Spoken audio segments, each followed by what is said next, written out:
For A1 Grand Prix. This weekend, the World Cup of Motorsport and its travelling party has left behind the bright lights of Sydney and made its way to another glamorous location, Malaysia and the Sepang International Circuit. With 5 race events in and France's grip on the championship is showing no signs of weakening. They've proved they're more than comfortable with making and breaking championship records. Today, they go for another as the first nation to pass the $1 million prize money mark for the series. A 4th place finish in the feature race is all they need to do it. So race day is upon us. Let's take you trackside and join our commentary team of John Watson and Ben Edwards. Right, well, let's take a look now at how the grid lines up for the first of the 2 races here today. The sprint race being led away by Switzerland with France alongside them on the front row. They've been in the top 3 in every qualifying session this year. Ireland with their best slot so far. Great Britain 4th, then New Zealand and the Netherlands back on row number 3. Jos Verstappen's been fast all weekend here though. Malaysia 7th ahead of Brazil, who suffered a touch in qualifying. Portugal and Italy on the 5th row of the grid. Then it's Indonesia and the United States. South Africa lining up in 13th, their best effort to date. Ahead of Pakistan in 14th, then India, a good slot for them. Germany 16th, ahead of Mexico, the Czech Republic, and then Japan and Austria. But Japan was very fast in the warm-up this morning. China and Canada towards the back. Canada lost out, as did Lebanon and Australia. All 3 had mishaps on that slippery surface when it rained in the second segment of qualifying. So watch out particularly for Canada, because they've usually been in the top 3 or 4 cars throughout the practice sessions here at Sepang.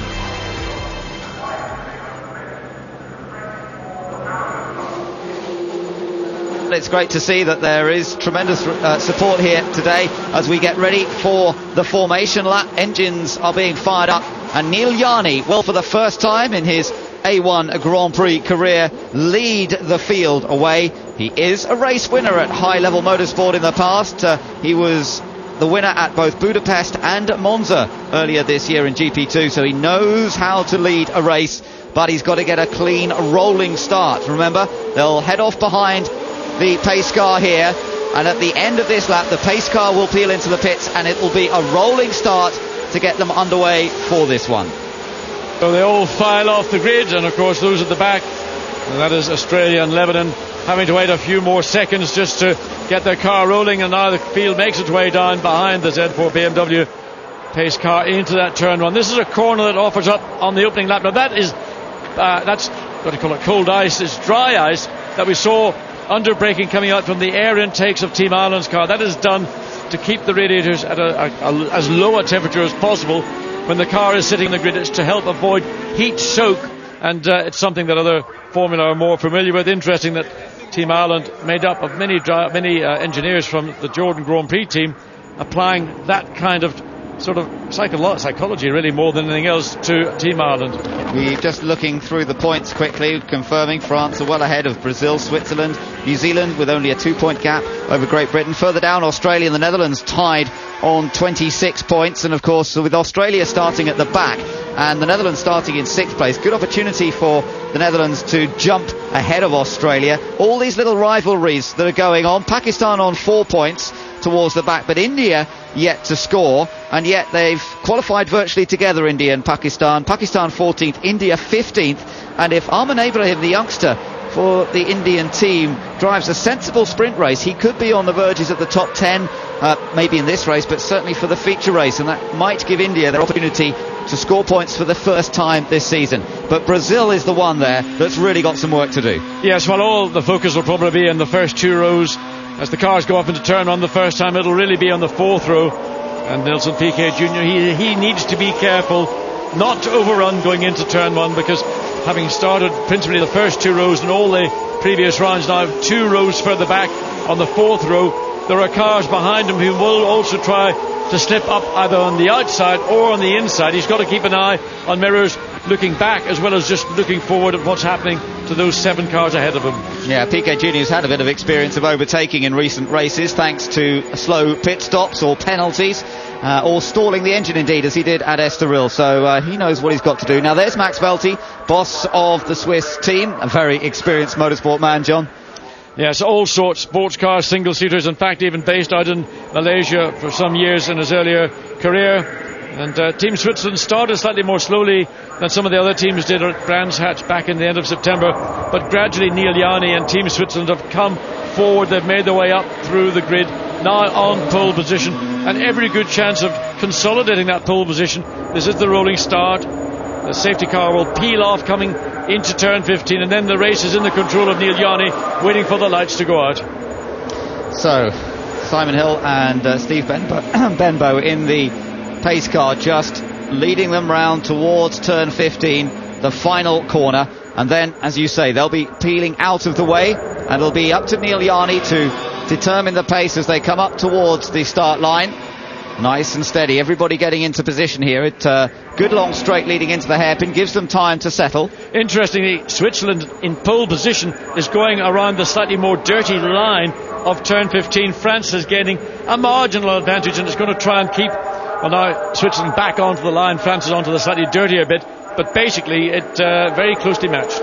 We're all set to go racing here in Malaysia. Switzerland versus France from the front, and we are racing and everybody's going for it. Great Britain moving to the inside, Switzerland holding on to the lead at the moment. Now look at Team Ireland moving to the outside, side by side into the first corner. France right round the edge there. Switzerland has the advantage and has made a good start. Ireland almost getting squeezed out, Brazil gaining ground, and Italy off. But Ireland, I think, had contact, and there we see is contact as Australia and the Czech Republic.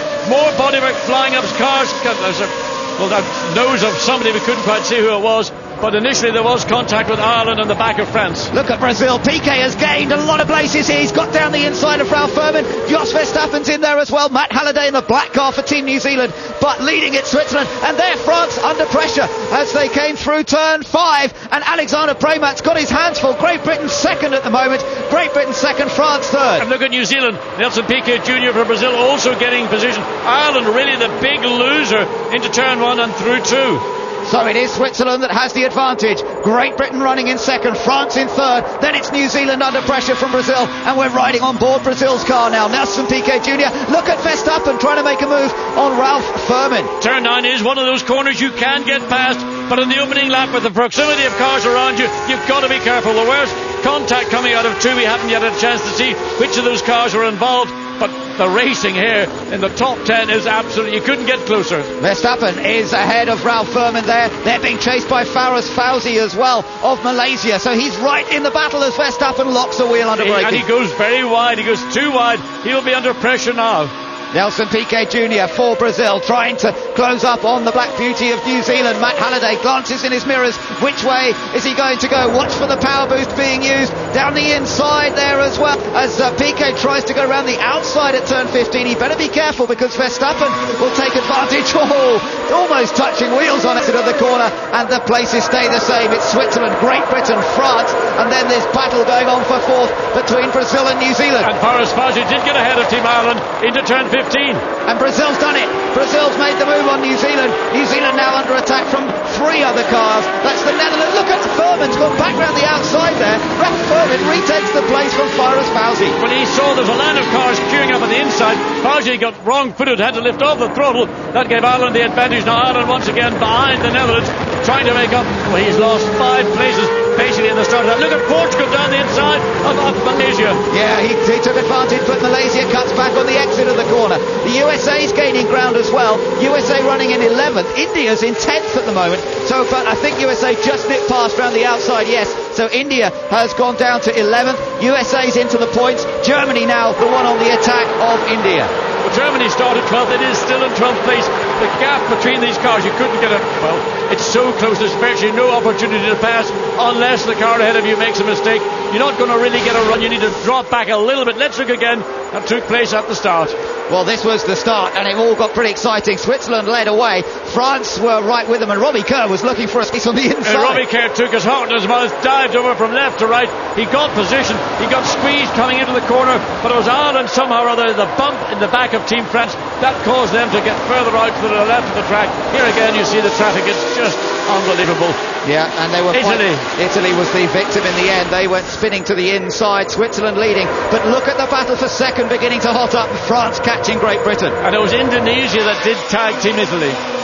So into turn 15, and France, we're riding on board with Alexander Premat of France, right in behind Team Great Britain.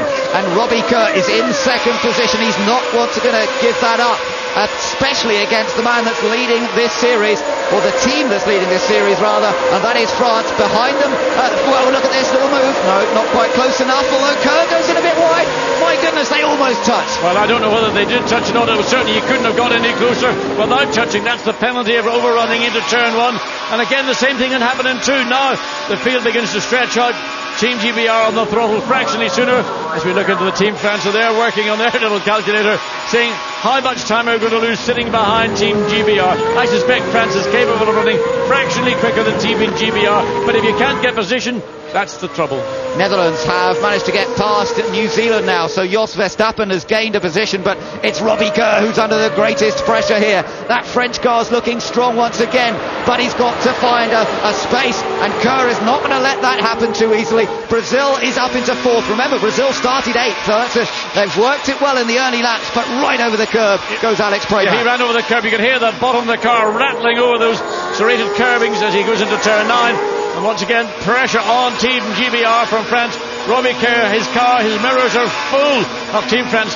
There's no way to pass here into turn 11. There's a chance, maybe, but not close enough into 12, 13.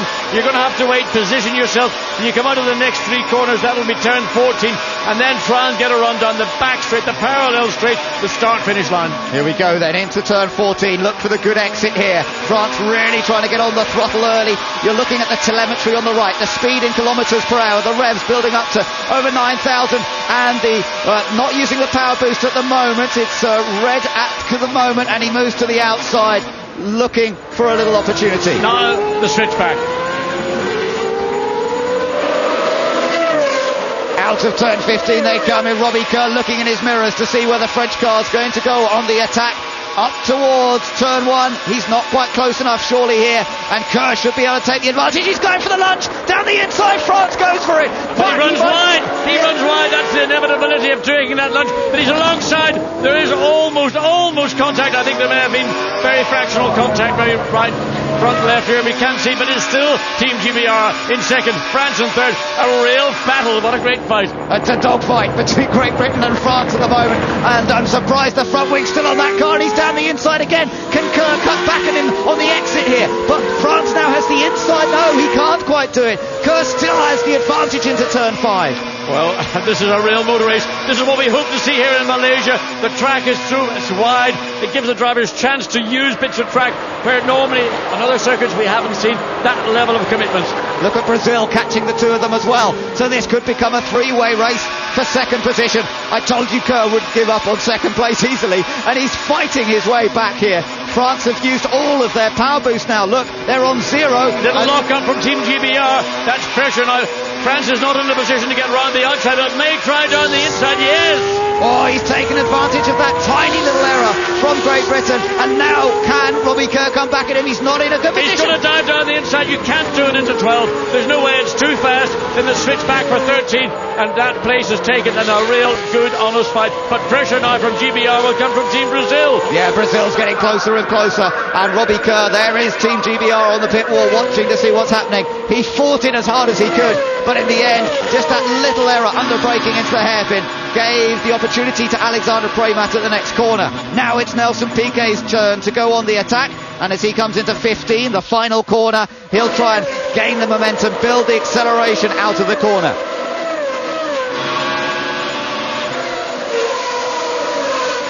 Brazilian fans are cheering Nelson Piquet on here as he closes up on Great Britain. And Team GBR and Brazil have both got two more shots with their power boost button. They're not just wasting it trying to defend. They know that it's possible to defend. It's just only if you make an error. That's how Robbie Kerr and Team GBR lost that second place to France. He's got to be sure that he does not do the same thing again, because Brazil will be all over him like the proverbial rash. Yeah, Piquet has taken... Oh, look at the puncture to the left front of the Australian car. That's Will Davison limping back towards the pit lane. But he was also involved in an incident in turn 1 on that opening lap. So he's been in the pits already once. So now back into the pits with a left front puncture. Of the front runners, let me tell you that the Netherlands was fastest on that last lap. He was into the 1 minute 56s. So very quick for Jos Verstappen, and he's only a little way behind those guys. This could come into play. We were seeing car running way offline, but nevertheless it could come into play as Jean BR kicks up the dust on the exit of turn 8, diving down into turn 9. Where's going to be that car? Australia, are they out of the way? Will it come into play? It's not going to come into play, but pressure once again at the same part of track.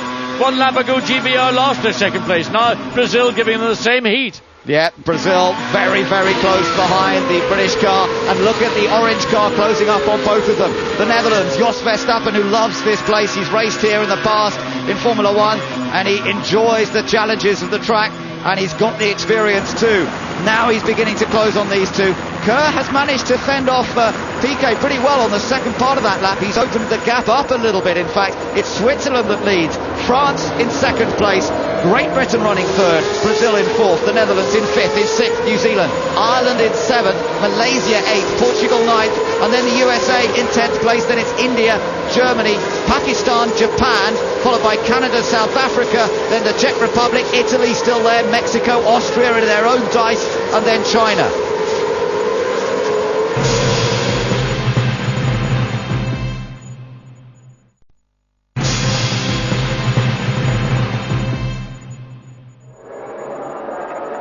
And the two leaders pulling away from everyone else. It's Great Britain holding on to third though, ahead of Brazil, and then behind them the Netherlands, New Zealand, Ireland, then Malaysia in 8th, Portugal in 9th, and the USA still in 10th. Well, the little winglets on the side part of Team France's car, you can see them shattering away, and once again gets right under the rear wing of Team Switzerland.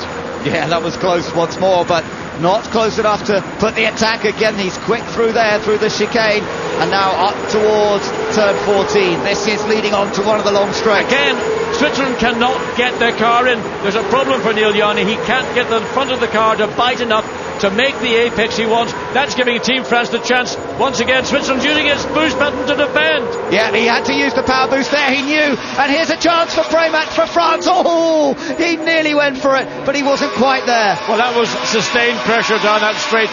Neil Yanni had to use the power boost button to defend. One shot left for Switzerland. France got nothing. Well, this is a great dice between these two, and France are trying everything here, and Switzerland had that poor exit out of the last corner. Here's another chance, trying to get alongside, but no, again Yanni holds him off. Wonderful pictures. You can see how close these two drivers are at speeds of up to 165 miles an hour, inches to spare, and still France are on the attack. Well, the problem that Switzerland has got is it just can't get the front of the car to turn in. Now, France overruns going into turn 4, lost a potential momentum, recovers because they're both accelerating. A little bit of oversteer as France enters turn 5, but fundamentally, France's car is planted on the racetrack better at this moment than that of Switzerland. Switzerland versus France, that's the battle. Are we going to see somebody beat France here? Well, I don't know. France is looking mighty impressive, but still has to find a way through with just under 6 laps to go. Looks to just try and jostle Neil Yanni, if you like. As we look back, we can see Great Britain in third, managing to stay ahead of Brazil in fourth, the Netherlands in fifth, then the gap to New Zealand, and then Ireland and Malaysia. Nothing much to choose between them. Portugal being caught perhaps a little bit by Team USA, with India in an excellent 11th, 12th for Germany, then Pakistan, Japan, Canada, who've started right at the back but is now in 15th place, and then as we look further on down the list, you can see China still running there. They're in 21st position. I'm afraid that Indonesia are out of the race. They came into the pits a little while ago.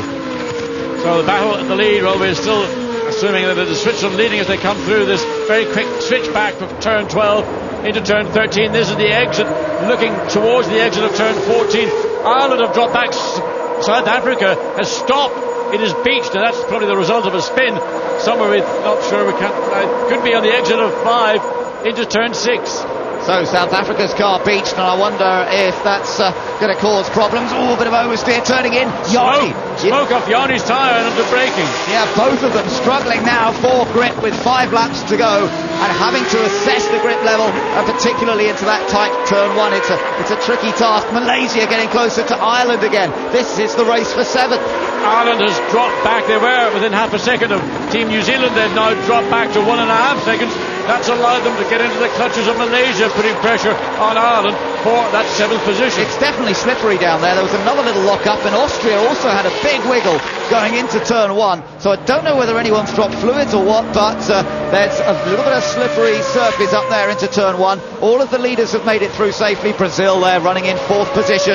5th behind them, the Netherlands, Jos Verstappen. Then the gap back to New Zealand. Ireland versus Malaysia. That encounter continues for the moment. They had a great dice early in the race, and then behind them we've still got Portugal and the United States, India and Germany. Little to choose between them, and India only 1 position outside the points. They've yet to score any points yet, but India in 11th place. If they could just gain 1 more, they'd be on the points board for the first time. And also 16 years old, India driving with maturity, under pressure from Team Germany. Team of Scheider, a much more experienced driver in all kinds of racing cars, cannot really do very much. And in fact, watching Team India's car, it actually looks to be behaving on the racetrack better than those ahead and behind. Yeah, an impressive run from this young man who raced here at Malaysia when he was 15 years old at the beginning of the year in a Formula BMW race, which he won, and now trying to do likewise in A1 Grand Prix. And this is still looking like India's best result of the season so far. Now, look at Portugal versus the United States. The United States trying to get closer. India using the power boost there. So India maybe getting a chance to close up to the American car. And the USA have used all their power boost opportunities, so they can't do anything about it. Well, the reason that India is able to close down and use the power boost button is because if you're watching Portugal and the USA, they're battling, in effect, holding each other up. India's able to focus on catching up to the back of the USA, but of course once he gets under the rear wing of the USA car, he'll also find himself in the situation this car does, with Portugal the car ahead. Yeah, that's when it gets a little bit difficult. But Brian Herter here heading for another points-paying finish, just because he's in 10th place. We're riding back on board with Malaysia, still chasing after Team Ireland and Ralph Furman. Remember, no pit stops in this sprint race. We've only got just under 4 laps to go, and it's a straight, flat-out blast to the checkered flag in this sprint race. In the feature later on, we'll see the pit stops, and that's going to add another area of complication. Interestingly, the fastest lap in the race to date, unsurprisingly, has still remained with France, and that was on lap 6 at 1 minute 55.373. Oh, look at this, side by side again, the leaders. Switzerland having to defend once more, and France almost had an opportunity. Same sort of area that he got past Robbie Kerr earlier. Yes, it is. That's into turn 9. Look at the back of the car, swinging around. Now they drop down, in fact, into turns 12 and 13. That was the area where France were able to get the pass done on Team GBR. This is a part of the track where Switzerland is slow. You can see how much difference the speed. France able to, well, in fact, nearly overran, running Switzerland into turn 14. Switzerland desperately trying to hold on to their first victory in A1 Grand Prix. As they come around this time, there'll be 3 laps to go. No power boost left on either car. They're both running at 0 now. There are 4 available in the sprint race, 8 available in the feature race, but they've used them all up for this one, and now it's just down to the straight fight between the two of them. Across the line, 0.6 of a second separate Team Switzerland from Team France. But what can Alexander Premat of France do here? Can he think of something a little different? Because he's got to keep the pressure on Switzerland. He's got a choice. He can either push the nose of his car right under the rear wing into the mirrors, in fact, of Switzerland's car, and try and force an error from Switzerland. We saw a little one there. Or drop back with 3 laps to go and have that one last charge, catch up to the back of the car and try and sweep by under momentum. Jean-Paul Driot, the boss of the French outfit, just seeing that opportunity, seeing that it didn't quite work out, and can they keep their run going? They've taken 6 wins in succession in A1 Grand Prix as Team France, but if they're to take their 7th here, then Premat's going to have to do something fairly quickly. We are beginning to run out of laps. Great Britain in an excellent 3rd, Brazil 4th, Netherlands then New Zealand, Ireland, Malaysia there running in 8th place. Portugal still fending off the United States a little bit further back. India in 11th, Germany in 12th position, and Timo Scheider doing a good job considering he's had such a frantic weekend so far.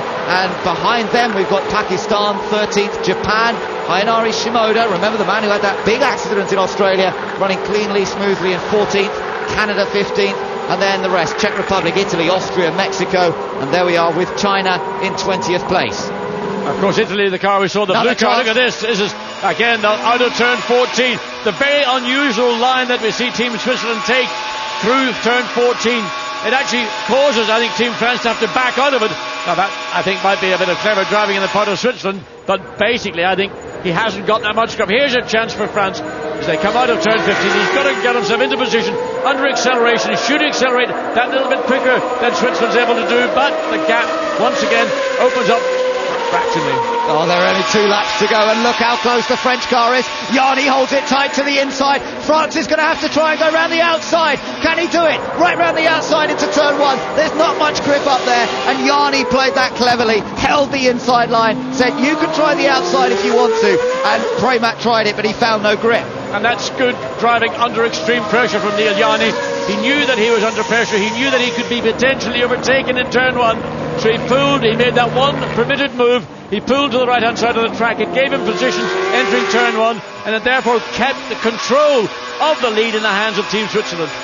So he's got to carry on doing that from Oh, this he's point running of view. wide here. He does turn in much later there though at turn 5. We've seen that throughout this race so far, but again he's a bit wide. Oh, and look at France almost oversteering off the track there. Great driving from 2 youngsters who are trying to make their names in the sport and have got great opportunities ahead of them. Neil Yanni already got chances with Red Bull. Alexander Premack trying to establish his name, and he's doing that this year for Team France in A1 Grand Prix. Look how close he is again. The trouble of out of turn 9 is getting the power down. The tyres are crying, we've had enough. It's difficult to pick up the throttle without getting wheel spin. Here, out of turn 11, the run now down into turn 12. Once again, the opportunity will lie with France to just get themselves positioned in such a way that they can come off this turn 14 quicker than that of Team Switzerland. Now again, that's the very wide and late entry of Switzerland. It causes France to lose that momentum. What they gain in the middle of the corner, they lose on the exit. Yeah, he's trying to get it as straight as possible, but now he's going to have to keep to the inside again, surely. Here's an opportunity for France. They've got to go to the outside. Can he make the run work down the outside? They'll be going on to the final lap as they come across the line this time. Again, he couldn't make it work, and they both slide and slither over the curb on the exit. But it's coming into turn 1 on the final lap of this 15-lap sprint race. France is going to once again go to the left. Switzerland is going to stay on the right. He's stopped alongside sooner than he was the last lap. He's going to try and go around the outside. Yanni locks the wheel under braking. They're round the outside there. France almost has it. Almost has it. They might have the inside line for the left-hander. Team France takes the lead but runs wide on the exit. He's got it.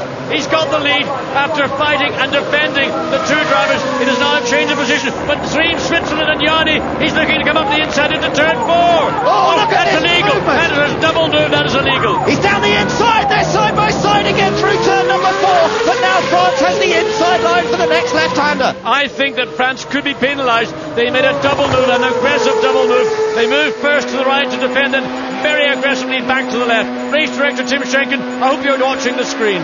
Well, I'm sure he is. Everyone's fixed to the screen at the moment to see whether Switzerland can come back at France here, because France have managed to fight their way through into the lead of this race in the final lap, and now beginning to just ease away from Switzerland. It doesn't look as though Neil Yanni's got anything left here to try and re-challenge. He did have another go, but now Alexander Premack is definitely pulling away. France are on for their 7th successive win in A1 Grand Prix, but boy has he had to fight for it. He had to fight for it. He did fight for it. He showed the spirit you'd expect from a racing driver. But I still contend that maneuver, that second maneuver to block going into turn 4 might be one too many. But of course, in a racing situation on the final lap, a little bit more latitude is shown. We've seen a stunning race from these 2 drivers over 15 laps. Would it be too harsh to penalise them, or would you say, in the heat of the moment, but don't do it again? Well, we'll wait to find out.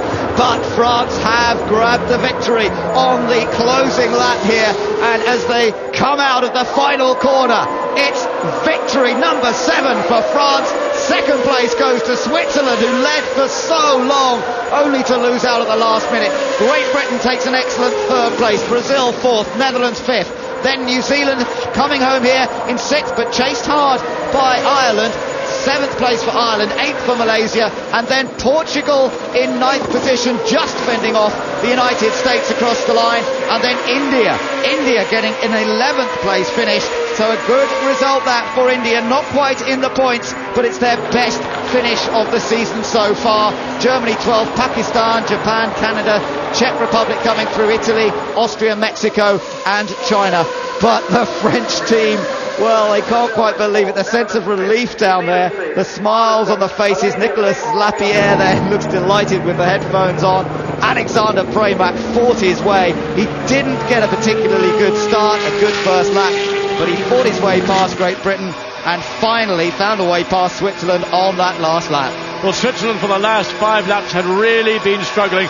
They were slow out of turn 14. They had to defend into turn 15, and once again going through 15 they weren't getting off the corner as strongly as France, and that was the way that this battle ultimately ended. But in fact it went all the way to turn 4 before it was conclusively France's race. Well, that was a real motor race. That was absolutely brilliant.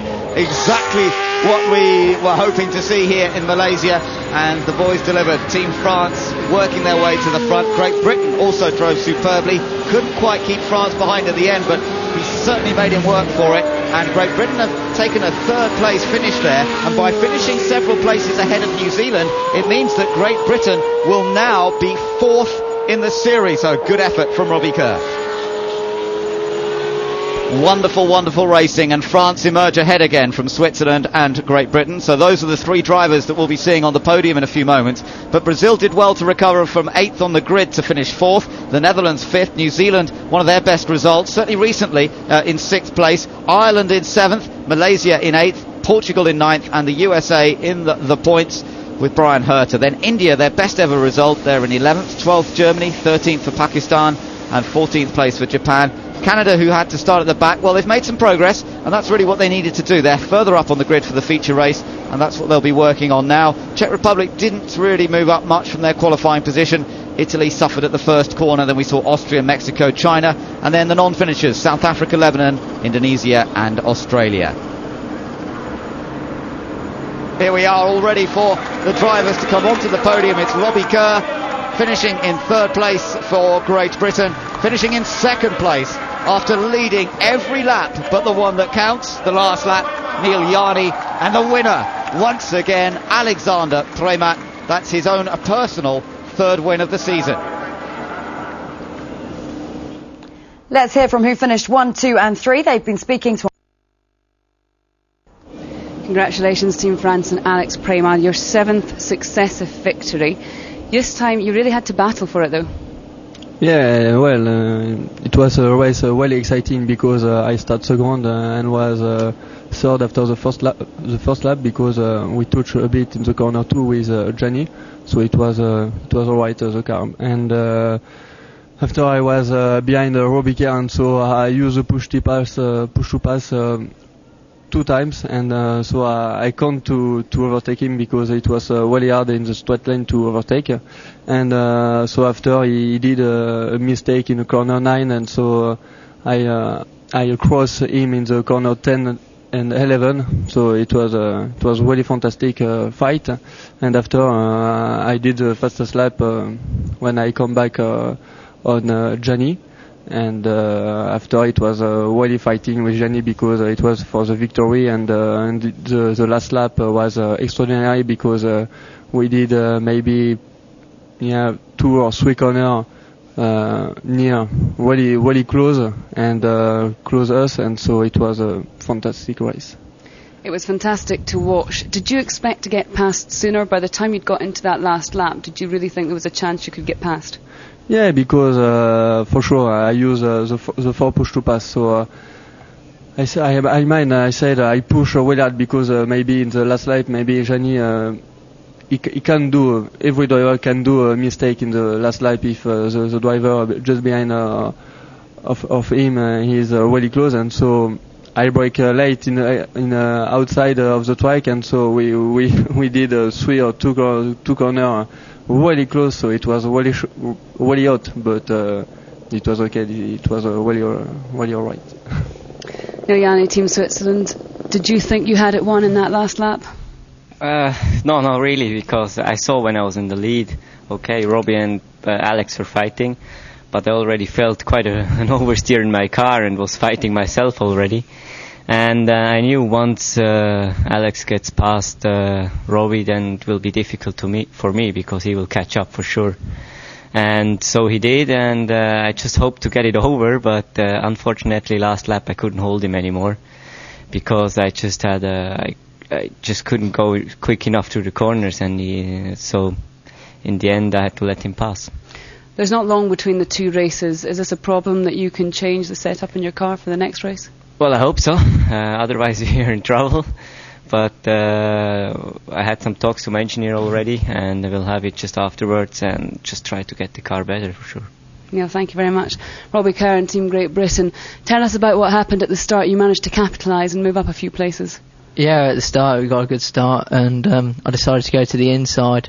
Unfortunately, as I was attempting to pull alongside, nearly closed the door, so I had to ease back, which is a little bit unfortunate. Otherwise we could have even been battling for the lead at that point. And then going into the first corner, happy to come out third, and then going up to corner 4, when I saw France and Switzerland touch, well, I thought hopefully Neil's got a bit of a problem, bent wishbone or something, but unfortunately it didn't happen. And to get past France was a lucky move. We were quite lucky that they got knocked out, but then I just had to keep my head down and battling away, because I knew that they'd be fast and trying to catch up. And unfortunately, they were close up behind for a long time, could hold them back, and occasionally we swapped positions midway through each corner, and then eventually I just unfortunately had a little problem with the brakes and ran out wide. Were you surprised how quickly that Prema pulled away and Team France pulled away when they'd actually got past you? Well, we had a little braking problem, and long brake pedal was with no real feel to it, and also an entrance understeer into all the corners, so we were slow going into most bends, and so I knew there was a lot of time to be gained there, and they obviously had a well-handling car and with no problems. Robbie, thanks very much. Just finally, Alex, we don't want to be predictable, but every driver who's won the first race in A1 Grand Prix has gone on to win the second. I imagine that that's your game plan. Is it realistic? Well, I hope to take a really good start in the second race and to win the race, to do a good gap for the championship, and it's enough. Okay, thanks very much, guys. So plenty of thrills and spills in the sprint race. Coming up next, join us for the feature.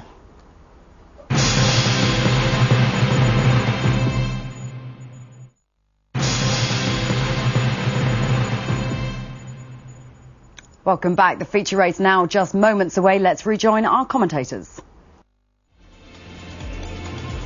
So let's see how they start. It's France on pole position with Switzerland, their big rivals from race 1, in second spot. Now, have the Swiss managed to tune their car in better for this second race? We'll find out soon enough. Great Britain and Brazil on the second row. Then the Netherlands and New Zealand. Watch for Verstappen on the opening lap in particular. Then Ralph Furman, he seemed pretty confident with Malaysia alongside. Portugal and the United States. Brian Herter trying to move further up the order. Then India and Germany trying to squeeze into the points if possible.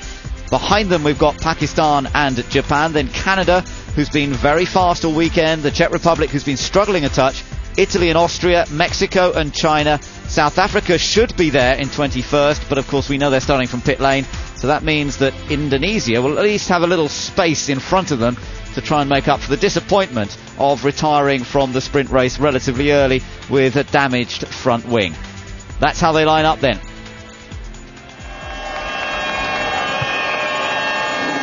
Gentlemen, for the pride of your nations, start your engines. So the engines begin to fire up, and Alexander Premat, thumbs up from him. Can he make it 2 out of 2? Yet to see the driver who won the sprint race be beaten in the feature race, but this is going to be a tight contest. And just remember, that first corner we saw 1 or 2 little incidents. We also saw the overtaking manoeuvre of the race taking place at turn 1 late on in the sprint race, and now we're going to see what happens in the feature. Well, inevitably turn 1 and any racetrack is always a problem area. Here the turn 1 is quite a long way away from the standing start, so cars will be reaching about 130 miles an hour before they get on the brakes. Tires will not be entirely at operating temperature. Brakes likewise may not be at operating temperature, and of course drivers behind may be slightly unsighted as to where their brake marker might be, the sighting that they need. So always problems into turn 1, something everybody has to be vigilant over. So away we go on the formation lap. Let's hope they all get away cleanly. Remember, there have been 1 or 2 issues getting off the line, and we've got them again there for somebody. Just taking, it's Austria, no, sorry, it's Japan. It's Japan that's left on the grid. That's happened as well last time. Yes, in Japan, in fact, in the second race, the feature race, the race that led to Mayanari Shinoda having that massive shunt. Hopefully this is not going to be a repeat of that. This car, brand new car, built up since Australia enabled Japan to be here in Malaysia, as we see the field thread its way around the circuit now. Shimoda is up and running, but he'll have to join at the tail of the field. Yeah, he'll have to, everyone's passed him, so that means that he does have to start at the back now. So we've got Japan starting at the back, but he is allowed to start at the back as the pack, and we've got Simpson starting from pit lane. Yeah, so Simpson and South Africa will have to wait until Shimoda passes the pit lane exit before South Africa can join this race.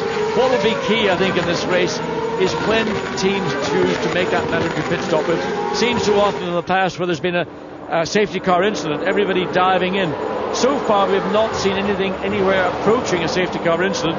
Again, hopefully we won't see that. We'll see a race which will ultimately be about the driver's skill and the team's strategy, rather than one that's maybe being, let's say, influenced by safety car intrusions.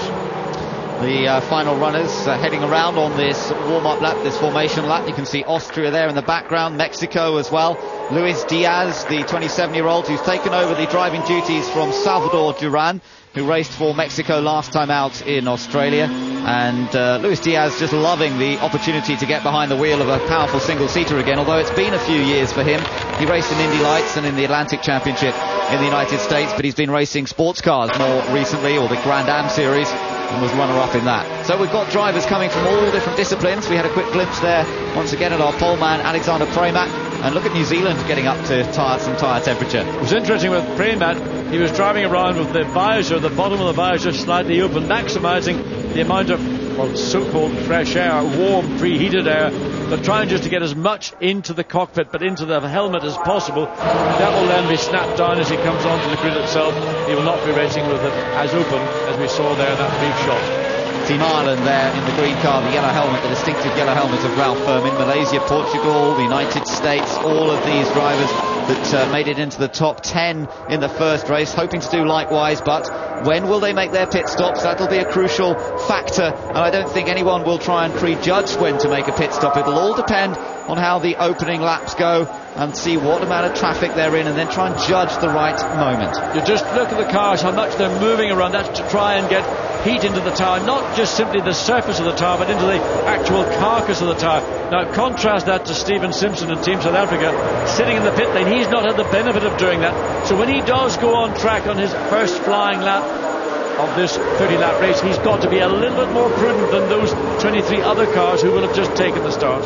That's right, but at least he might be able to stay out of trouble at the first corner. He can see what happens and then pick his way through in case there are bits of debris up there. Now, coming around, they're going onto the grid this time, remember, so they don't need to be in such a tight formation as when we saw them heading around to take the start of the rolling lap for the sprint race. They're doing a little bit of practice starts, laying some rubber down. Look at the French car, real big black stripes he lays down as he heads up to his pole position. Yeah, that was a fairly aggressive move by Alexander Premat to get heat into the rear tyres. Got the car absolutely sideways. You can see the tyre mark still on the grid as team boss Jean-Paul Driot. I wonder if he was impressed with that, as certainly probably all our viewers thought. Well, they love all that, because that's what motorsport's about. It's about excitement and about adrenaline. And it's about noise, as you said, and about the build-up of adrenaline to the start of the race, and that's what we're about to witness here. The last few cars are moving into position. We've got a lot of people supporting Malaysia, jumping around in front of our commentary box. They want to see Alex Young create something special here today. Also, the Brazilian fans are here. Can Nelson Piquet Jr. do something from fourth position? We're all set to go. Team Switzerland hoping for the win. The feature race is about to get underway here in Malaysia. The lights go out and Switzerland trying to get away. France trying to cut Switzerland off, squeezing across very quickly. Great Britain getting away in Brazil first. stranded on the grid. Brazil stuck on the grid again. And Ireland diving up in between the fifth and sixth to take fourth place. Look at Great Britain trying to go around the outside. Great Britain trying to take second. I think he might have done it. Great Britain squeezes into second place. France lead. and now it's the bunching that goes off in the middle part of the track. Brazil's just got going, India's on the grass, and body work as well, contact somewhere on the edge of the turn 3, and also Netherlands, Jos Verstappen is pushed off the circuit. Oh, look at Great Britain take the lead. Great Britain snatched the lead there from Team France as everybody else jostles for position, but he ran too wide, and Great Britain has been repassed by France. Well, this is the replay of what we saw on that one again. Pressure coming from behind. This time it's Switzerland pressuring Team GBR. Blocks as they go down into turns 7 and 8. So it's Great Britain versus Switzerland at the moment for second place. This will allow France to run away if they get into too much dicing. Ireland are running in a strong fourth. New Zealand fifth. Malaysia sixth. And then, is that Italy? How can they be that far up? I think because of the men that took place in turn 1 and 2. You've just got to be careful, see where you are, see a gap, hope it's not a closing one, and take advantage. But pressure coming again at the back of Rubicare, Team GBR. He mentioned it, a long brake pedal. The team are confident they've got that rectified, but nevertheless this is only allowing France to pick up and run and gain an advantage as they come into turn 15, 14 for the first time.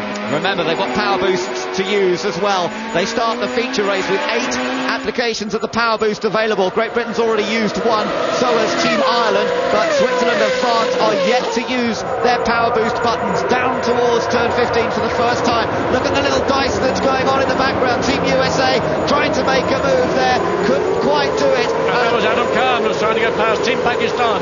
Yep, there's Pakistan defending from USA there, and as they come out of the corner, Pakistan's done well. They're up into the points in this feature race. Let's see what happens across the line. France, Great Britain, Switzerland again in the background. It's tight. Pakistan in 8th place, USA currently 9th, but Brian Herter's going on the attack. He's trying to go around the outside. Oh, has he got in too quickly? Can he get it turned in for the second part? USA down the inside of Pakistan, and Herter takes 8th place. Well, Herter worked very hard, and he took a lot of chances to get past Team Pakistan. Adam Khan was defending that position to the limit of what he's permitted to do. Team China off on the gravel, and that's contact with Portugal. Yeah, looks like they've made contact, and the steering wheel gets thrown out while the Chinese driver's learning all the tricks of the trade in motorsport.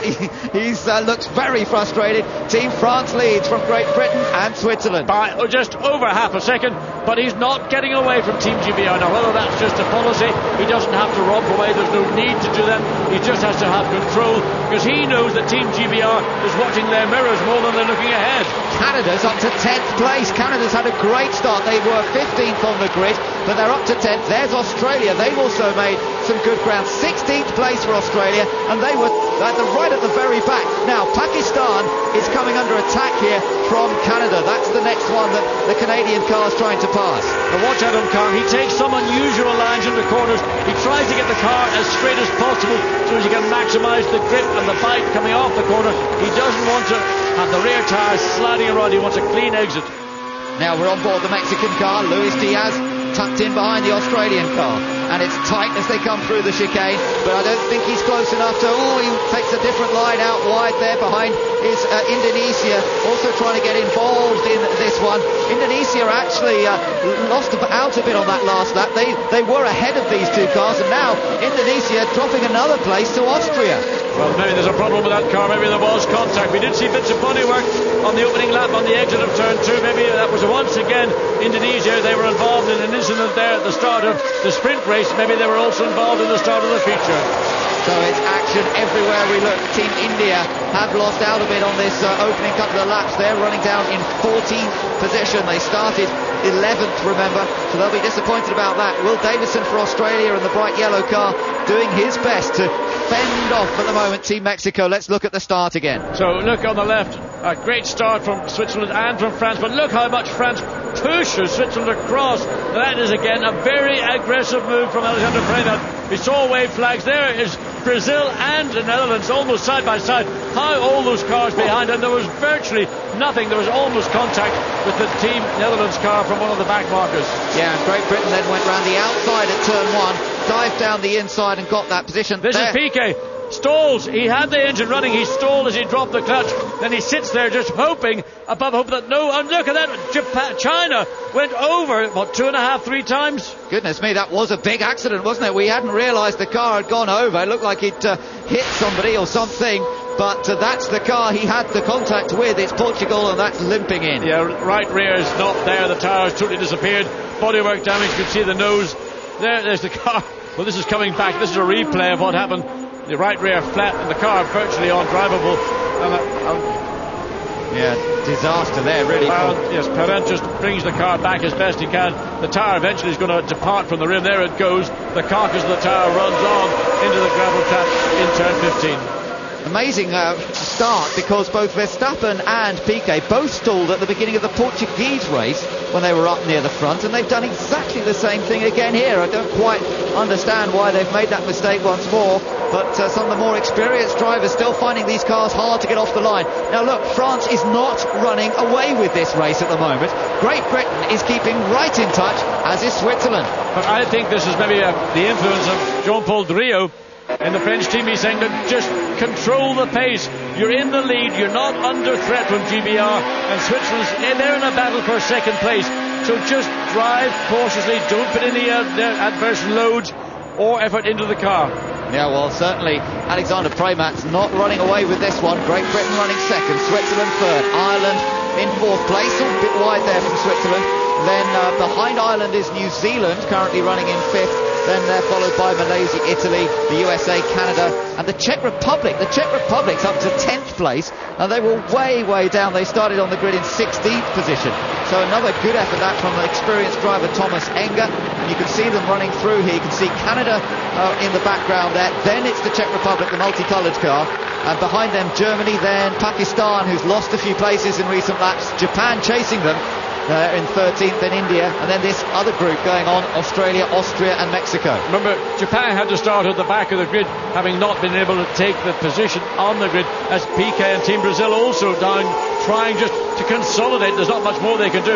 Adam Cannon broiled in the battle here with Japan and India, and this is a battle which is going to provide us, I think, with a bit of entertainment. I think it will, yes. Japan versus India, as you say, with Pakistan just ahead, and it looks like the Asian nations here are having a good old Dyson behind. You can see that Australia was once again under pressure from Austria, so nothing to choose between all of these groups of cars. Yeah, and in fact in the background, yes. Austria's got past Australia. Yeah, Australia appeared to run very, very wide in the exit, so it allowed Austria to slot down the inside another place for Mateus Lauda.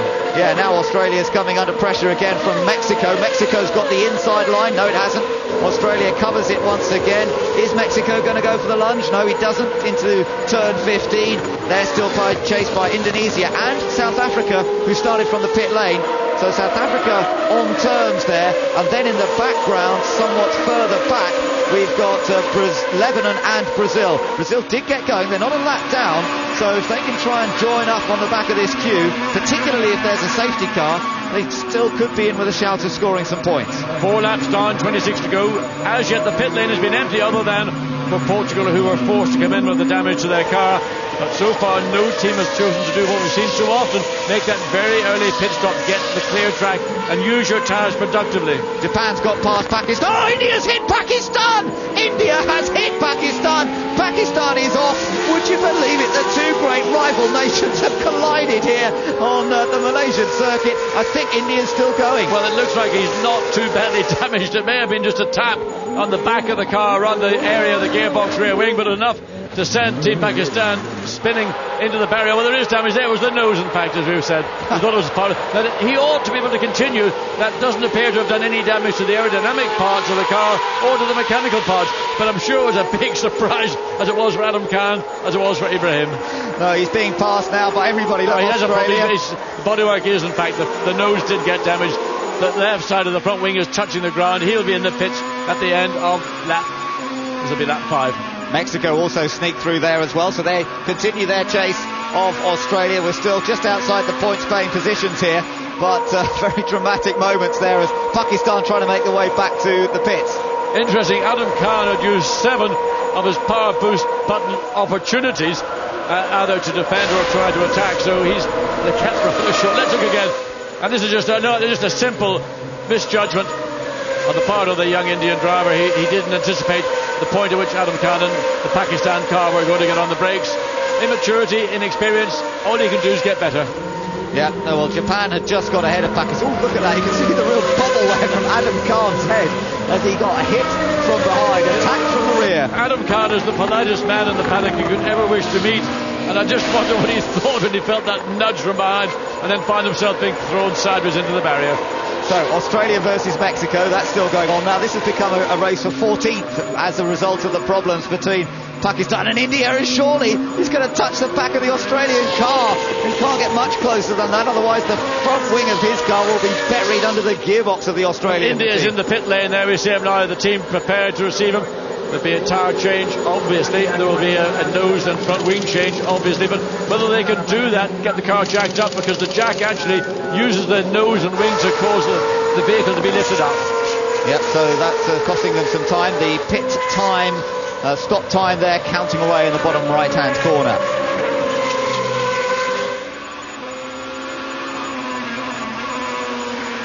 France continue to lead after 5 laps out of 30 have been completed. They lead by just under a second from Great Britain. They're not pulling away very much. Switzerland third, Ireland fourth, then New Zealand fifth, Malaysia, Italy, the United States in 8th place, and then Canada. Look at Switzerland. He there. runs wide. He just simply outbrakes himself, and therefore isn't able to slow down and loses that momentum that he'd built up. That was down at turn 14. We've seen Team Switzerland having a problem with that corner pretty much all the way through the sprint race, and again a problem for Neil Yarni as he goes into turn 14. Team Ireland still in 4th, then 5th is the black car of New Zealand. Malaysia follow, then it's Italy having a good run, the United States and Canada, but Canada right with the United States now. I think you're going to see Team USA under a lot of pressure from Team Canada, because Sean McIntosh, who was very, very disadvantaged during qualifying, is now gradually going car by car, place by place, up the field.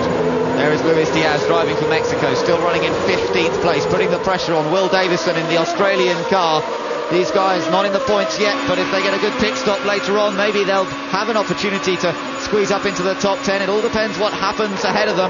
They're heading into turn number 1, 165 miles an hour, then onto the brakes hard and down to about 45, 50 miles an hour through turn 1. India already heading out, well I say already, it's a long stop obviously because they had to change that nose cone, heading back onto the circuit, and he's the first one to make his pit stop, but it was a lot longer pit stop than they had planned. Well, he's certainly going to have a chance to run on his own, on new tyres. 24 laps to go. It's still a long, long way. A lot can take place. Ireland now running on its own in 4th place. There's some 2.5 seconds behind Team Switzerland. And then, of course, the pressure from New Zealand, not quite so great, a further 1.9 seconds behind. Germany just outside the points. Pakistan didn't make it back to the pits. So the crew is packing up the gear, getting rid of the safety equipment. Race over for Pakistan, and all as a result of contact with India.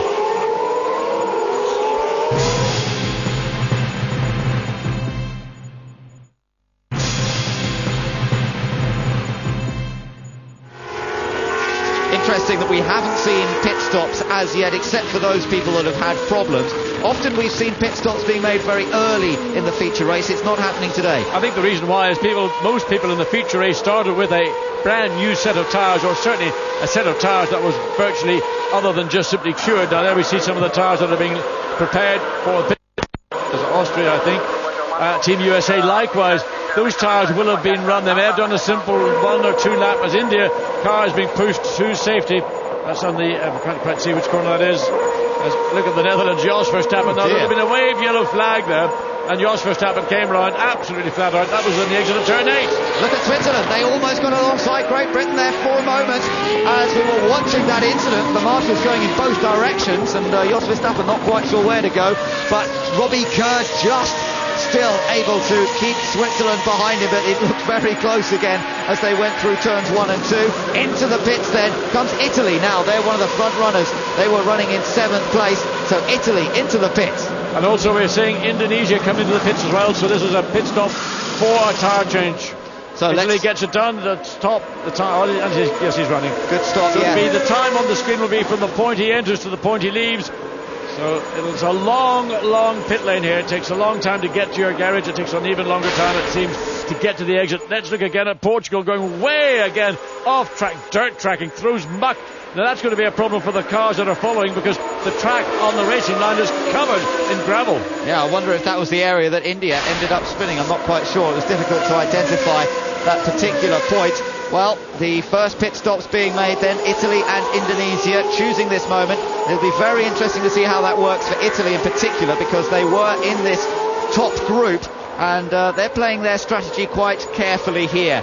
Out onto the circuit comes Indonesia.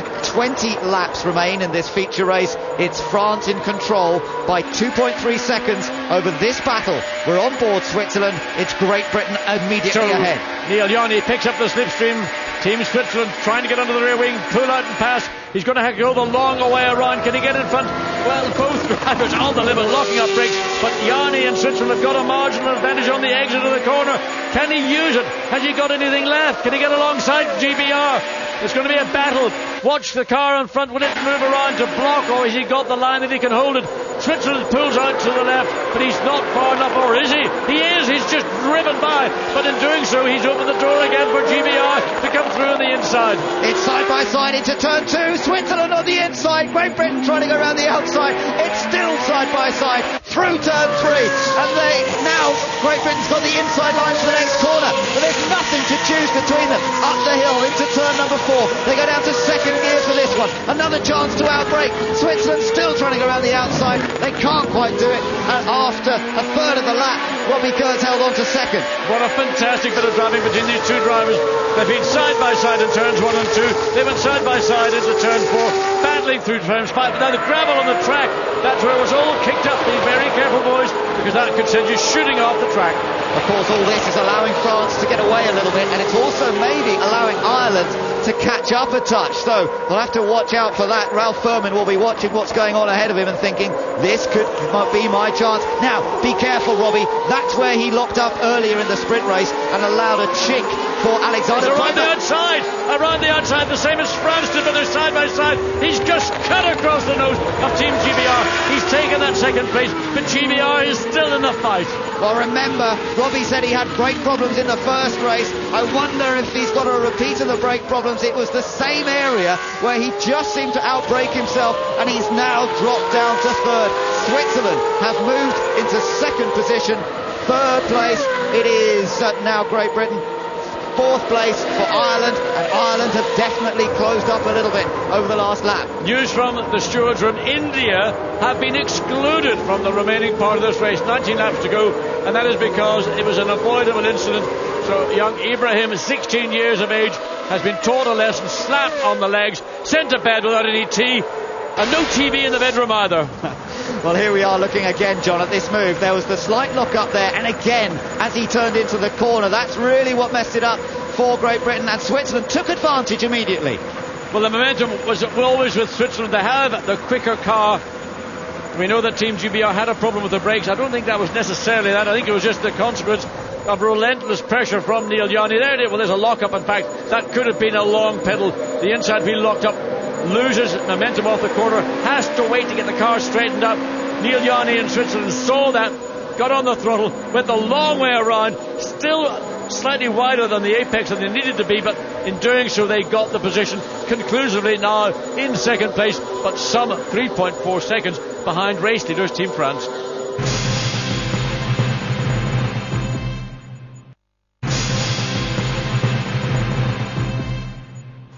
So pit stops are going to be a factor as ever here in the feature race. South Africa's made their stop, long stop for Japan as well.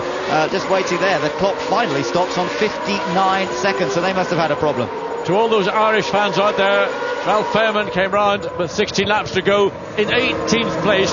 Remember, before that pit stop, he was running in 4th place and challenging possibly for 3rd. Yeah, that's right, and more importantly perhaps, he's behind the Netherlands, who had that stall at the start of this race. He's behind Germany, Canada, and that bunch of cars. There's Malaysia running in an excellent 4th place, but here comes the stop. Right, now what a crucial stop this is for the home fans as Alex Young heads into pit lane. This could be... he's locked it up. Did he clip the barrier on the left-hand side? He may well have exceeded the speed limit when he went across that line that says 60 kilometres per hour. It is intense He lost the engine as well, I think there, John, briefly. He seemed to lose the engine as well. Now we've got the camera on the mechanic's helmet here. One mechanic per wheel. He has to pull one wheel off, get the other one on, into position, hope that the wheel nut engages cleanly. That looks good from our man. How's everyone else done? Looks good? No, not so good. The right rear. It's the right rear that, finally they get going, but not a good stop, I'm afraid, for Malaysia. I'd like to see the head-on shot of Malaysia coming into the pit lane, because clearly Alex Young got very close to the pit wall at the entry, just where the speed limit line begins. Team France now preparing with a comfortable, well, I say comfortable, their advantage has dropped from 2.5 seconds 2 laps ago down to 2 seconds. That doesn't seem an awful lot, but it may be indicative of where Team France is in its overall performance, and Team Switzerland are actually closing down. Yep, Switzerland are still a threat here. They might have lost the first race. They're not giving up on the feature race. Malaysia lost around 6 seconds on their pit stop with that problem.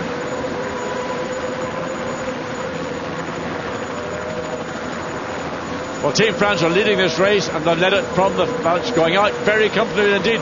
But the fastest lap of the race is, not ironically, but rather strangely, from the Czech Republic, a 1:56.869. Thomas Enger, I suspect, on his new set of tyres, doing a very good job. Yeah, going very quickly indeed. Here comes the race leader into the pits.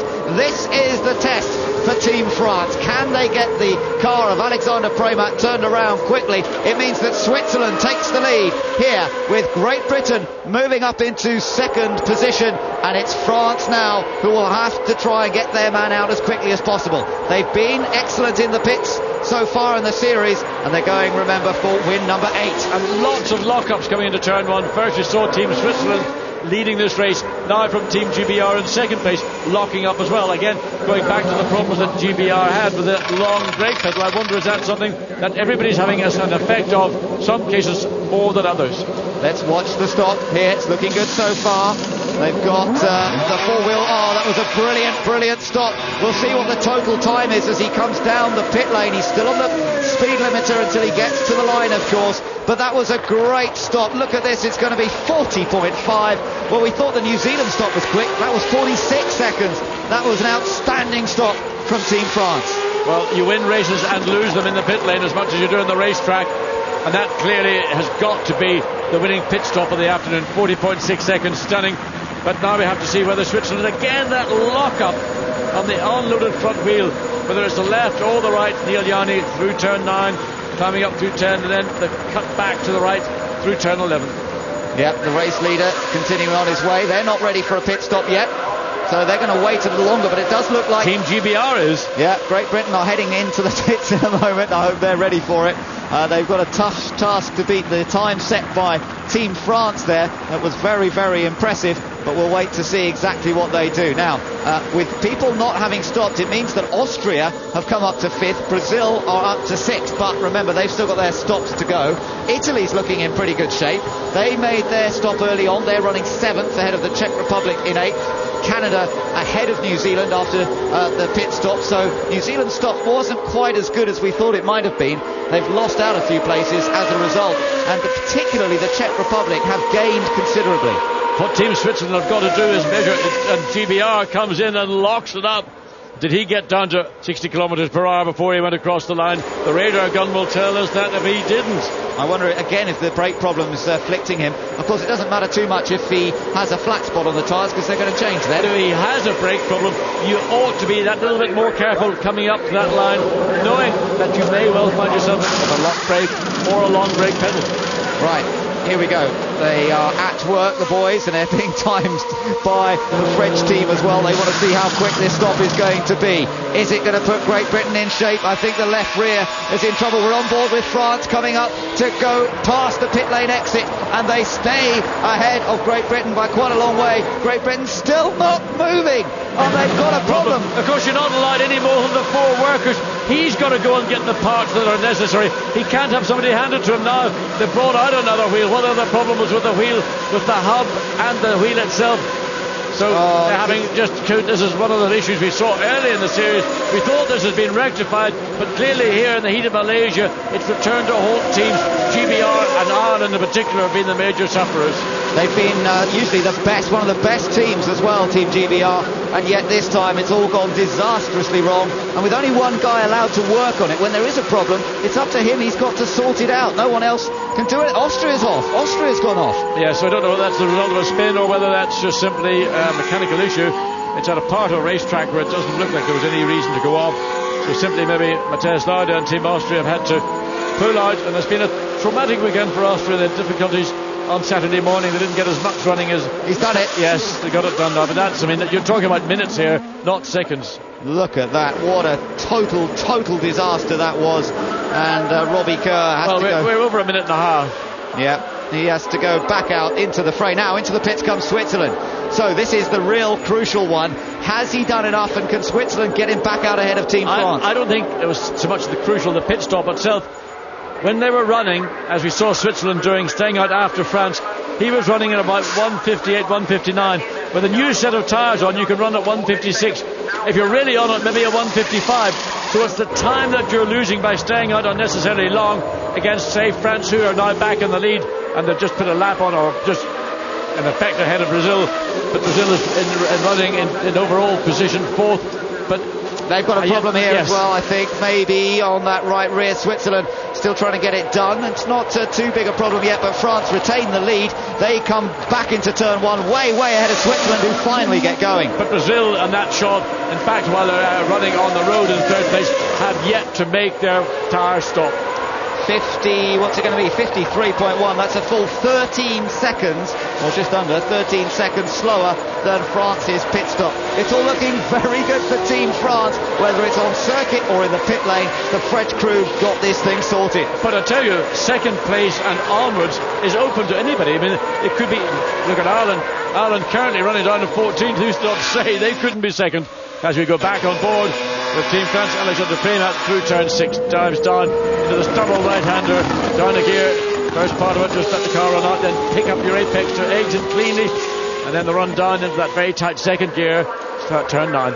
Well, things are looking pretty comfortable for them now. Team France heading for another victory, perhaps, with 12 laps to go. But as you say, John, it's going to be mighty tight for second place. And looking at who's made pit stops so far, Switzerland will, I think, retain second. But behind them, third, could be Italy, I think, once we've seen the remainder of the pit stops being made. We're riding on board here with Brazil. He's currently third, but he's yet to make his pit stop. Well, the key will be how long can he stay out and how much time will he lose. Because simply by now we've done some 18 laps in this set of tyres, but it may well work to their advantage, seeing how much trouble other teams have had. He takes on average 40 seconds in and out. He's currently he's half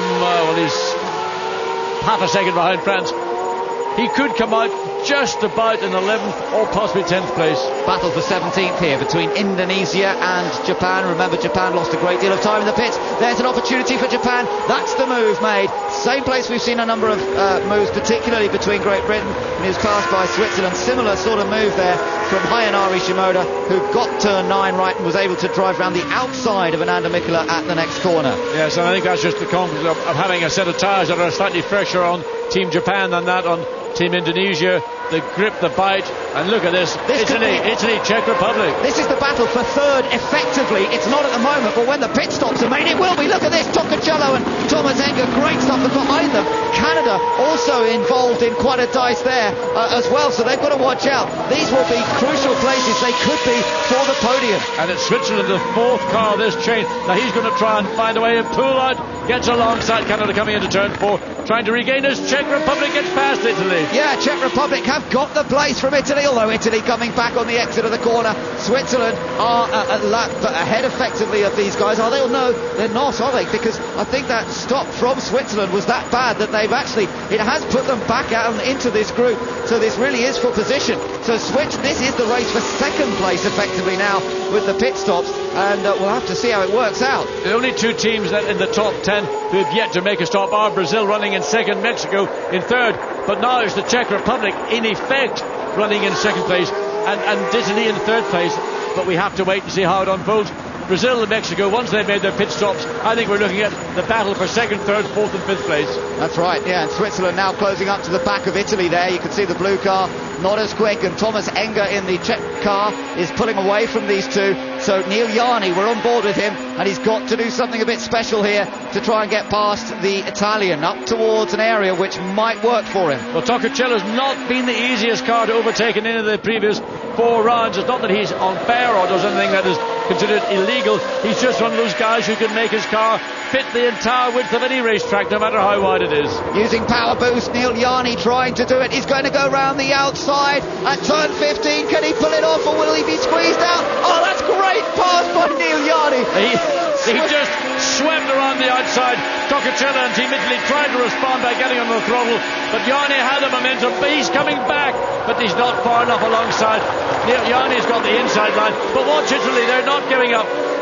Switzerland, Neil Jarni moves up one place. He knows how to drive that first corner too now. He knows how to fend them off. He's had a few runs up there. Brazil into the pits. That was a good stop, I think, for Brazil at last. They've usually had problems in the pit lane, but that looked much sweeter, and hopefully Piquet's got the chance to move up the order a little bit here. But this is the race for second, and Mexico's still in second place at the moment. We're still waiting for Mexico to make their pit stop. So Team Italy now getting the heat from Team Canada. Sean McIntosh, who was really disadvantaged in the sprint race, has made position for the feature race, now trying to find an opportunity to put himself in 6th place. GBR. Great Britain going very slowly. He's down in 19th after that slow pit stop earlier, but he's touring.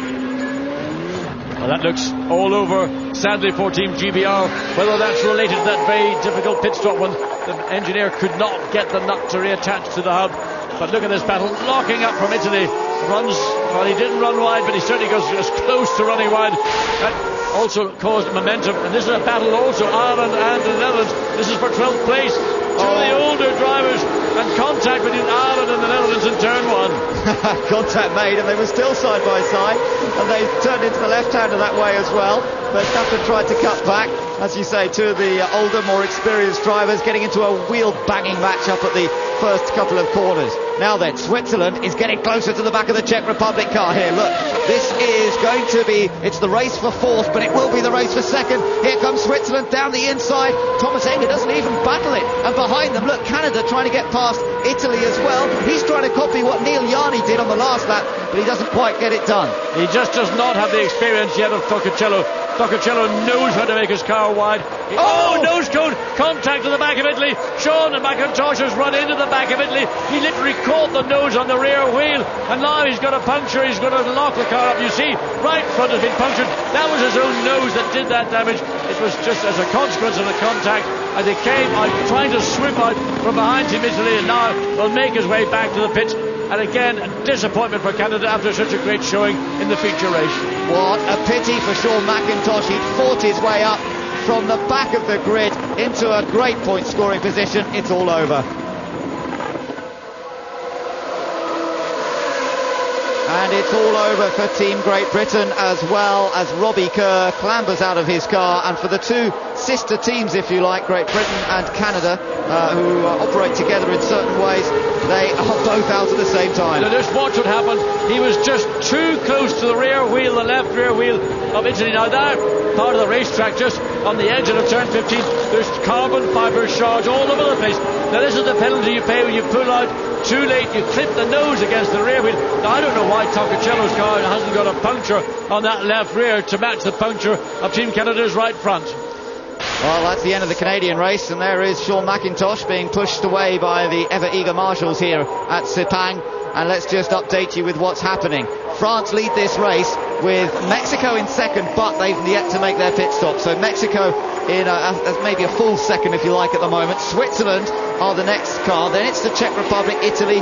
Now Malaysia will have gained a place as a result of that. It'll put them into 6th, which will become 5th. Once Mexico make their stop, they're followed by New Zealand, Germany and the USA. But the comfort zone that France now has in effect over Switzerland, who are de facto running in second place, although Mexico is yet to make its pit stop, is something like 16 seconds. Oh, a bit wide there for Lebanon. Australia nipping through on the inside. That is for position. That's for 13th place. And Lebanon, Khalil Bashir has just lost that position to Will Davison of Australia. Behind him now, he's got to watch out because the South African car's not far behind. Stephen Simpson at the wheel. Turns into turn 15. He's used only 3 of his power boosts so far in the Lebanese car, but I think you'll see the Australian car ease away there. You can see how close both South Africa and Brazil are to the back of Khalil Bashir, and South Africa having to defend here from Brazil. Piquet having a little look at the inside, and he makes the move. He's passed.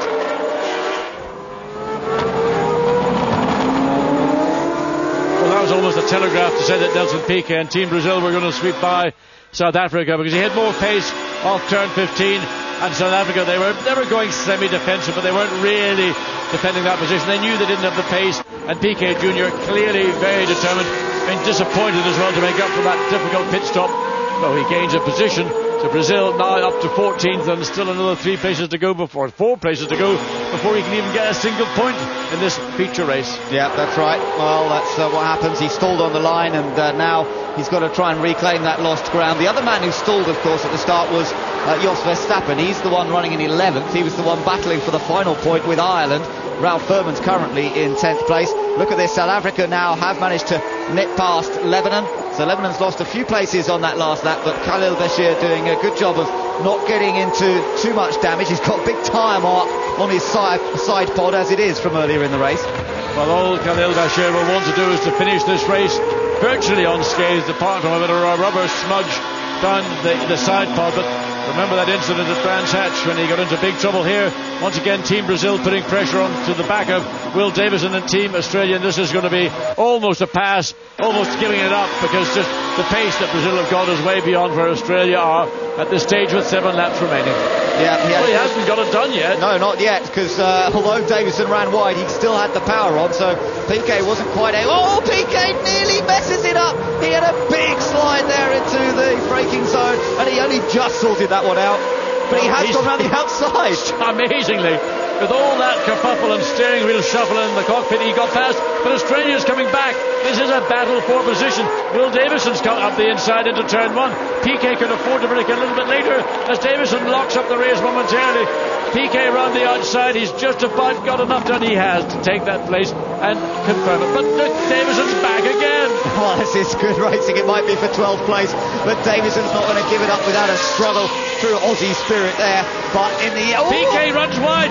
I don't know what he did. He lost concentration, and he's back in front. Look at that. Australia retakes the place, and Piquet, I don't know whether he looked in the mirror. Now Australia's a bit wide, and he's going to try and get alongside him into turn 5. Surely you can't go around the outside of that one. What he's going to try and do is get in position to take turn 6, and he's just done it. So, well, good thinking from both drivers again. For close motor racing, no quarter given, but fortunately no contact either.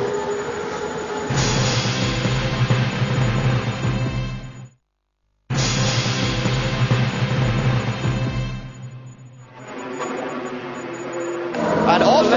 Malaysia's had it off. Oh no, they were in 6th place. They're now in the middle of this battle with Italy, New Zealand. New Zealand's benefited. It's Germany and USA have yet to benefit. Oh, Malaysia throwing away possible good points, but he's rejoined behind New Zealand. Germany getting into a bit of a slide there, Timo Scheider, and look at they can't believe it in the grandstand. They're already leaving. I don't believe it. I think they're just going for an ice cream or something.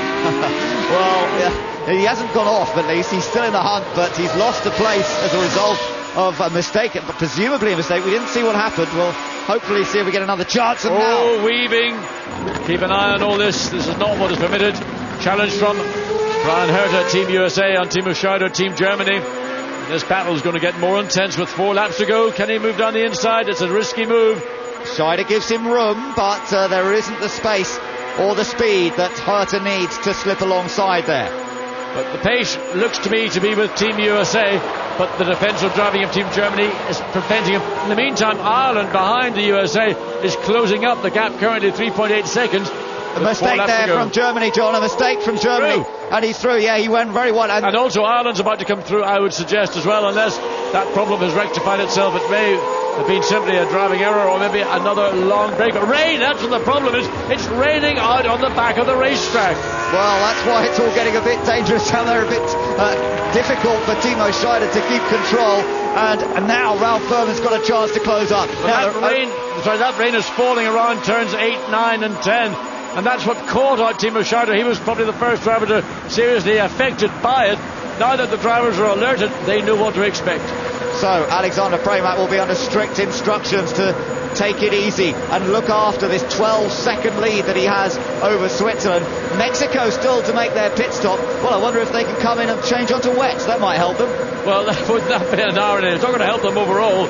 Nonetheless, we've never really seen a team in the series so far go so deep in the feature race before they make that mandatory pit stop. No, that's right, leaving it right to the last minute. But France still in control here by good margin. They've got to watch out for some of the slower cars ahead, though, as the conditions get a bit tricky in a couple of places on circuit. It all looks pretty good up here, but just as in qualifying, we're noticing that it's certain portions of the track that are getting affected by rain. Now, the Netherlands is into the pits. Jos Verstappen finally making his pit stop. So we're getting into the zone of the racetrack where that rain fell. That was one lap ago. It doesn't appear to have been a particularly long shower. Nevertheless, it fell and caught out Team Germany, and to the benefit of Team USA. Yeah, USA up to 8th place now. Germany 9th. That's where it's real. Oh, look, Levenon's lost it. Levenon's lost it on the rain, and he's off on the curve. Has he kept the engine running or not? Well, hopefully that car has got a running engine as we now go back into the pit lane and see Netherlands. He's got wets on the back, and he's putting a slick on the front. What's going on? Wet on the back as they put the Mexican pit stop. This looks like Fred Carney's flying circus here, because it is still a dry tyre circuit. There's no need to put with such confusion. Well, that was the Netherlands who were doing that, and now they've gone for slicks all round. Well, that's not going to help their pit stop. It's not a quick one, so poor old Jos Verstappen, he was always going to lose a lot by coming in after the stall. And they stalled it as well, so how bad can it get? You stall on the grid, you make a late pit stop and have a problem with the wheel tyre or choice of tyres, and then you stall on the exit. So Switzerland running second here. Remember, they've still got the Czech Republic not that far behind them, but it's France that leads as we have just 2 laps to go. Verstappen finally rejoins just ahead of the race leader, and Switzerland there running in second. Big advantage they have over the next car they're actually dicing with, because the Czech Republic only just coming out of the final corner, turn 15. Behind the Czech car should be Italy. Yeah, Italy still running there, and they are on. Oh, Ireland trying to get past Germany. Big lock-up between these two drivers. The gap has reduced. It was about 3 seconds in the intervening period while we were in the pits. In this battle now, once again, a position for 9th place. Germany 9, Ireland 10. Yep, still in the points. Bit of a lock-up ahead of them. I think that was from USA, but no major dramas there. It's Switzerland second, Czech Republic third, Mexico finally making his pit stop. Now let's see how much damage this does to Mexico, who at one stage were running in second place. Obviously, they are putting wets on. I don't know why they're even bothering wasting their time. It's only wet on one part of the circuit. It does seem a little bit strange to put the wets on now, but wets in the back and dries in the front. So well, there's your wets on that. Yes, wets all round. I thought I just got a quick glimpse. It looked like it was slick in the front. There's wets all round. No need to do that whatsoever. With 2 laps to go, and suddenly there's going to be a deluge beyond all imagination. Good stop, 45 seconds, not as quick as the French stop, which was 40 seconds, but still not bad effort, and they've put the wets on, but I don't think that's going to give him any particular benefit. It'll be interesting to see where he ends up, though. I don't think he'll still be in the points. He'll be outside the points, I'm pretty sure.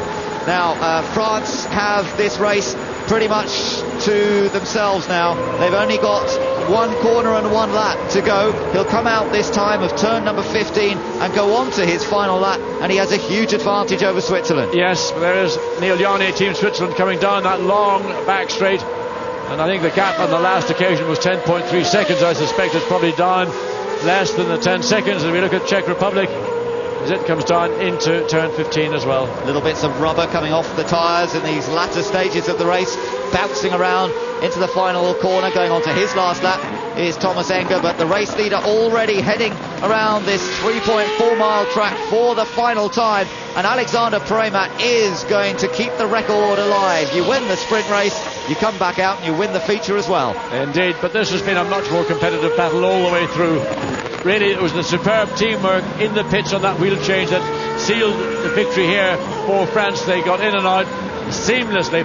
Switzerland had more problems, but nonetheless a great. But here's another battle. Yeah, this for position. For fifth. Position. Malaysia trying to take 5th from New Zealand. He's done it.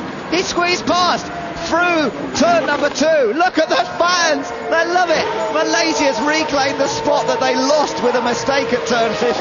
Alex Young has dug deep and he's found a way past the Black Beauty, the New Zealand car. He's up into 5th. And that was a good pass, an aggressive racing manoeuvre. and something that has made the entire fan base, the Malaysia fan base, certainly here this weekend, they're delighted. They will match their best result. He's had a couple of fifth places already this year, has Alex, and he's on for another one, and they'll be pleased with that. A top 5 finish will be a real achievement for Malaysia on home turf, but nobody could match this car once again. It's the French team that has come to a round of A1 Grand Prix and dominated both races. Not dominated in quite the same style. They really had to fight for it, particularly in the sprint race. In the feature race, it's been a little bit more straightforward. And here comes Alexander Premat now into the final turn. He's had to deal with rain on parts of the circuit. He had an absolutely brilliant pit stop given to him by his team. And it's France that comes through to take their 8th victory of the A1 Grand Prix season. A dominant win in the feature race by a large margin over Switzerland, who finished, well, in the end, he backed off, so 4.5 seconds behind.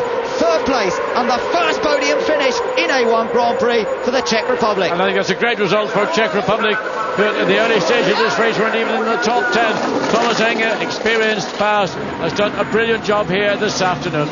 Italy coming home in 4th. New Zealand beaten on that last lap by Malaysia. Malaysia coming across the line now. There's a big cheer as he gets it. He takes that 5th place. New Zealand 6th. United States 7th. Germany 8th. And the points finishes completed by Ireland and Brazil. The car that stalled at the start, Piquet Jr. got back to 10th. Well, delight for Alex Young, but also that battle between New Zealand, Malaysia, New Zealand, USA, Germany, Ireland and Brazil was very, I tell you, I would love to see those 5 cars coming into turn 15 on that last lap. It must have been one of the best views. Oh, a little bit of oversteer on the exit as they come across start-finish line. So, a really exciting feature race, and one that ultimately, in my view, was down to the teamwork of Team France, and they got their man in. They did a perfect service, but there's the joy, I think, on the faces of everybody in the Czech Republic. They are delighted. Even Nicolas Lapierre, 8 out of 8. Now the pressure will be back on Nicolas Lapierre when we head off in 3 weeks' time to Dubai. Yeah, what an incredible run the French are having. Brazil might have won the first 2 races of the year, but France have won every single race since then. Now look, fastest lap in the sprint race. I think that's the first time that we've had the fastest lap of the 2 races actually coming from the sprint and not the feature. So that's an interesting one. France are ending up with the fastest lap of the weekend, so they gain that extra point. So once again, it's a dominant weekend, and Alexander Premat can truly relax. Their confirmation of the results: Switzerland 2nd, Czech Republic 3rd, Italy an excellent 4th for Italy. That's their best so far as well. 5th place for Malaysia in the end after he fought his way past New Zealand. The USA 7th, Germany 8th, Ireland 9th, and Brazil claiming that single point in 10th. Behind them, Australia, South Africa, Japan, Indonesia, then Mexico, who had that late pit stop and finished 15th. The Netherlands 16th, also a late pit stop, followed by Lebanon, Portugal, and then into people who had problems: Canada, Great Britain, Matthias Lauda of Austria, then Pakistan, China and India. Those guys failing to finish, unfortunately, a variety of reasons for that. But that's the way it goes. And of course New Zealand did score some points in that race. They picked up 5 points, and I think that means that they'll probably have reclaimed the 4th spot that they lost to Great Britain after the sprint race.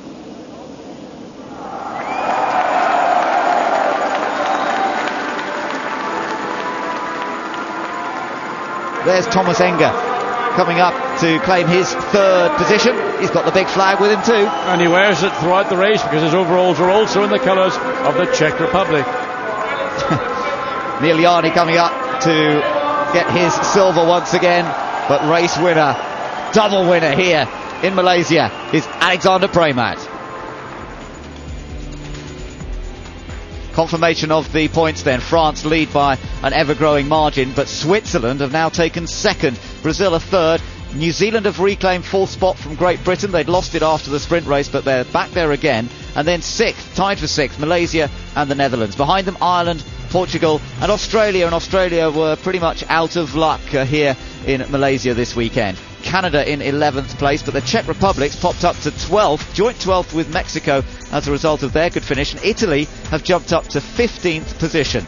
Pakistan are holding on to 20th place at the moment. They're on 4 points, and then we've still got 4 nations that are yet to score. China, India, who came so close in the sprint race, they finished in 11th, Lebanon and Team Russia. So 8 straight wins for the French. Lee Mackenzie caught up with the French driver, Alexander Primat. Congratulations, Alex. Team France, 8 victories with about a 15-second gap. It looks to us that you only used the power boost once out there, is that right?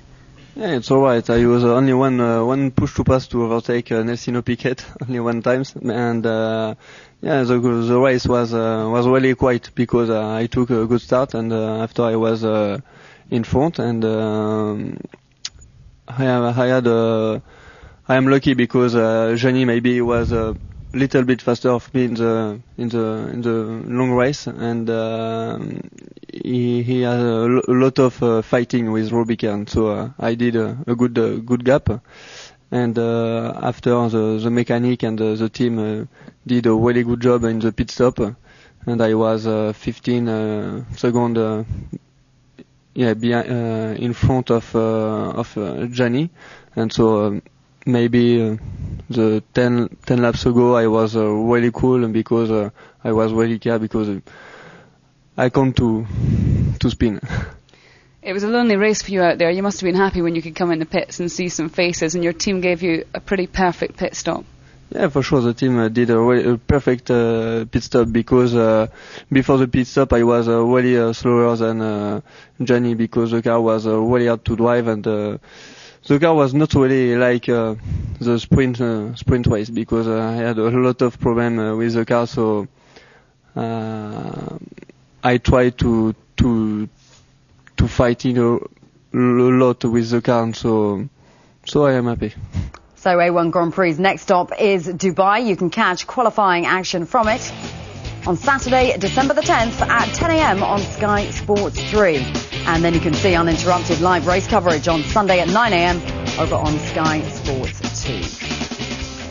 Well, France have had to work for it, but today they've claimed their 8th successive A1 win, and by doing so have made themselves a whole lot richer.